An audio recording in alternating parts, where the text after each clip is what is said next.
Covid ව්‍යාප්තිය ආරම්භයේ සිට මෙරටින් වාර්තා කළ වැඩිම දෛනික කොවිඩ් ආසාදිතයන් සහ දෛනික මරණ සංඛ්‍යාව දිනෙන් දින ඉහළ යමින් පවතිනවා. ඒ අනුව මෙරට වැඩිම දෛනික කොවිඩ් මරණ සංඛ්‍යාව ඊයේ සටහන් වුණා. ඒ පෙරේදා සිදු වූ කොවිඩ් මරණ 198ක් සෞඛ්‍ය සේවා අධ්‍යක්ෂ ජෙනරාල්වරයා විසින් ඊයේ තහවුරු කිරීමත් සමගයි. එලෙස මියගොස් ඇත්තේ පිරිමි පුද්ගලයන් 117ක් සහ කාන්තාවන් 81ක්. එම මරණ අතුරින් 154 දෙනෙකුම අවුරුදු 60 ඉක්ම වූවන්. මේ ගෙවුණු සතියක කාලය තුල මෙරට කොවිඩ් මරණ වාර්තා වූ ආකාරයයි. අවසන් කොවිඩ් මරණ දහස වාර්තා වීමට ගත වී ඇත්තේ දින 6ක් පමණයි. ඒ අනුව මෙරට සමස්ත කොවිඩ් මරණ සංඛ්‍යාව 7000 ඉක්මවා ගියා. ඒ අතරින් මරණ 968ක්ම අවුරුදු 60 ඉක්ම වූවන්.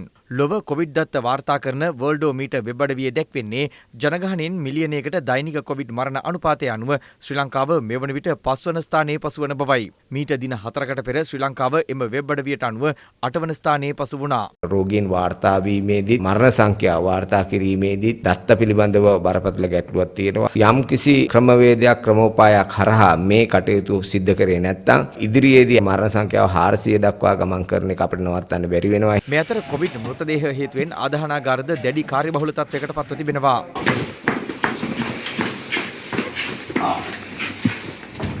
බේරුවල ප්‍රාදේශීය සභාව මගින් ක්‍රියාත්මක අලුත්ගම සහ පොතුවිල ආදාහනාගාර දිවා රාත්‍රී දෙකෙහිම ක්‍රියාත්මක කිරීමට සිදුව ඇත්තේ එවන් තත්ත්වයක් තුලයි.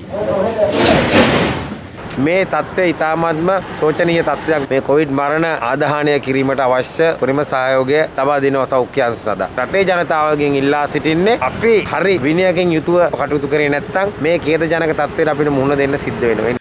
මේ අතර මෘත ශරීරාගාර තුල කොවිඩ් මලසිරුරු ගොඩ ගැසී ඇති බවට පළ වූ ඇතැම් වාර්තා සම්බන්ධව පොලිස් මාධ්‍ය ප්‍රකාශකවරයා මෙලෙස අදහස් පළ කළා. මේ සම්බන්ධයෙන් සොයා බැලීමේදී මෙම තොරතුරු අසත්‍ය තොරතුරු බවට තහවුරු. ඒ අනුව මේ පිළිබඳව තවදුරටත් සොයා බැලීම සඳහා කොළඹ ජාතික රෝහල, රාගම රෝහල, කළුබොයිල රෝහල, පානදුර රෝහල, කළුතර රෝහල් සඳහා සහකාර පොලිස් අධිකාරිවරයෙකු අනියුක්ත කිරීමට කටයුතු කර තිබෙනවා. ආසාදිතයන් 3884ක් අලුතින් වාර්තා වීමත් සමග මෙරට සක්‍රිය කොවිඩ් ආසාදිතයන් සංඛ්‍යාවද 55000 ඉක්මවා ගියා. ඒ අනුව මෙරට සමස්ත කොවිඩ් ආසාදිතයන් සංඛ්‍යාව 3,85,696 දක්වා ඉහළ ගොස් තිබෙනවා. කොවිඩ් වසංගතය දිනෙන් දින මෙරට සෞඛ්‍ය කාර්ය මණ්ඩලවලටද දැඩි බලපෑම් එල්ල කරන පසුබිමක ඇහැලියගොඩ මූලික රෝහලේ වෛද්‍යවරියක සහ හෙද නිලධාරිනියන් කිහිප දෙනෙකු ඇතුළු කාර්ය මණ්ඩලයේ 20 දෙනෙකුට පමණ කොවිඩ්-19 ආසාදනය වී තිබෙනවා. මේ අතර දෛනික කොවිඩ් ආසාදිතයන් දිනෙන් දින ඉහළ යන පසුබිමක රෝහල් රැසකම ධාරිතාව තවදුරටත් ඉක්මවමින් පවතිනවා. මේ කොවිඩ් ආසාදිතයන් ප්‍රතිකාර ලබන හොරණ මූලික රෝහලේ තත්ත්වයයි.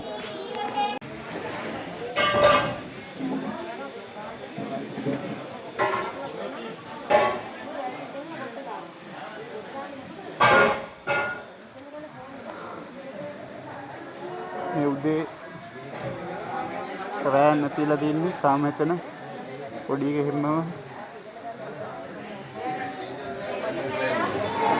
සාමාන්‍යයෙන් 30%කට පමණ ඔක්සිජන් අවශ්‍ය වෙන ප්‍රවණතාවයක් තියෙනවා. ඉතින් එහෙම බැලුවහම සෑහෙන දුරට බය වෙන්න ඕන ප්‍රවේශම් වෙන්න ඕන කාලය තමයි දැන් මේ අපි ගත කරන්නේ. අපි ජාතික රෝහල ගත්තොත් දින කීපයකට වරක් අලුත් වාට්ටුවක් එකතු කරන්න වෙන තත්ත්වයක් තියෙනවා. මේ අතර බදුල්ල දිස්ත්‍රික්කයේ කොවිඩ් රෝගීන් බොහෝ පිරිසක් කොවිඩ් ප්‍රතිකාර මධ්‍යස්ථානවල ප්‍රමාණවත් ඉඩකඩ නොමැතිකමින් නිවෙස්වල සිට ප්‍රතිකාර කිරීම ආරම්භ කර තිබෙනවා.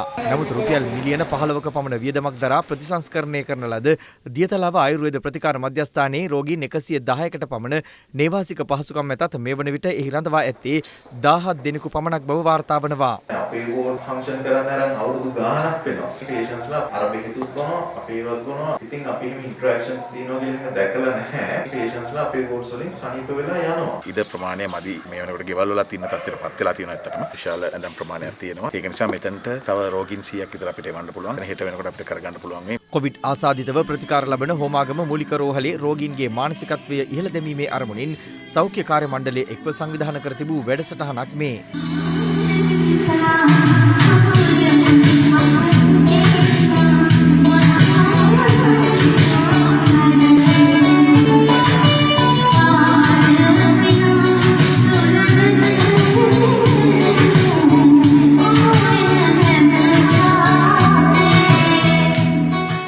මේ අතර දිවයිනේ කොවිඩ් ආසාදිතයන් ඉහළ යන පසුබිමක එය පාලනය කිරීම සඳහා මෙරට එන්නත් කරන වැඩසටහනද බලගන්වා තිබෙනවා.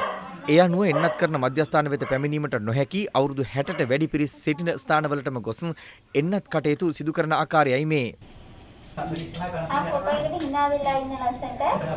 යුද හමුදාවේ මැදිහත් වීමෙන් යාපනය ප්‍රදේශයේ කොවිඩ් මර්ධන එන්නත්කරණය සිදු වූයේ මෙලෙසයි.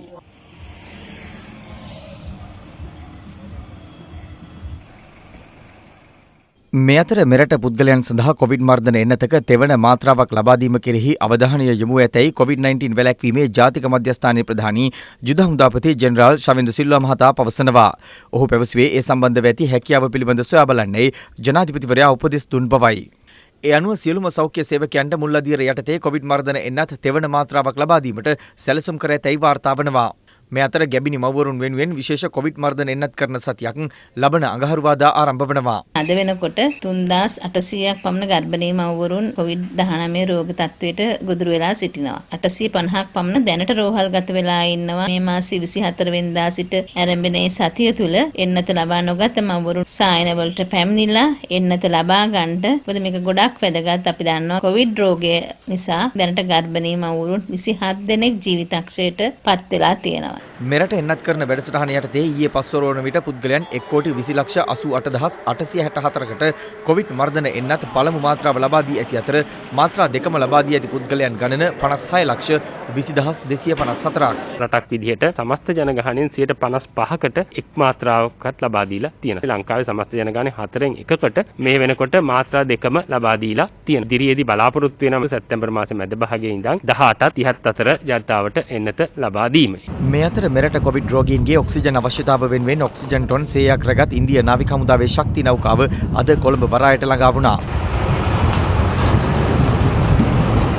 නාවික හමුදාවට අය ශක්ති නෞකාවෙන් තවත් ටොන් 40ක් හෙට පාන්දර එක වෙනකොට ගේනවා. විශේෂයෙන්ම අපේ රටට අවශ්‍ය කරන ඔක්සිජන් ප්‍රමාණය අපිට ඒකේ අවශ්‍යතාවය ඉටු කරන්න පුළුවන් තත්ත්වයක් තියෙනවා. ඒ නිසා ඔක්සිජන් අඩුවීමක් වෙන්නේ නැහැ. මේ අතර COVID-19 මර්ධනය කළ හැක්කේ එන්නත්කරණය වැනි විද්‍යාත්මක විසඳුමකින් මිස මිත්‍යාවෙන් නොවන බවයි ජනමාධ්‍ය අමාත්‍ය ඩල සලහපෙරුම මහතා පවසන්නේ.